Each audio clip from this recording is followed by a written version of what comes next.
Hello everyone, my name is Jorbert J. Cinco Himaya from College of Engineering, first year college, Block 1B. Today, we discuss about hyperbolic functions. So anyway, medyo magkaparehas na din naman sila ng trigonometric function and inverse trigonometric function. Pinagkaiba lang, dinagdag natin yung hyperbolic. So, meron tayong dito isang example. Find the derivative, find the dy over dx, there is no need to simplify. So number 1 dito is y equals to cos ln x. So first, ang gagawin natin dito is kunin yung derivative ng outside function.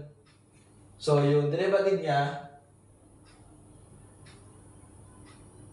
derivative ng cos is yung positive sign. Sinh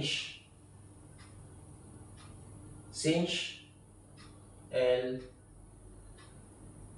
Tapos, ganoon din sa derivative ng inner. So, times natin.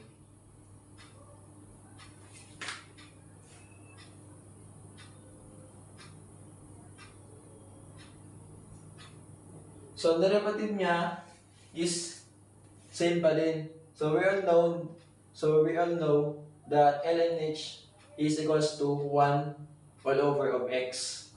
So, the answer is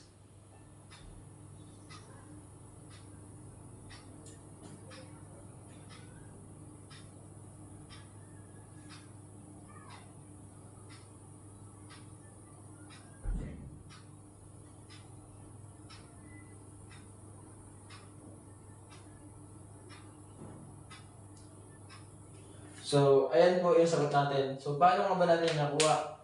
Sabi ko nga, unahin natin yung derivative ng outside. So, yung outside natin is yung cos. So, derivative niya nga is sinh. Then, sa inner function naman, derivative niya is yung ln x. So, alam na po natin agad yun na ln x is equals to 1 all over of x.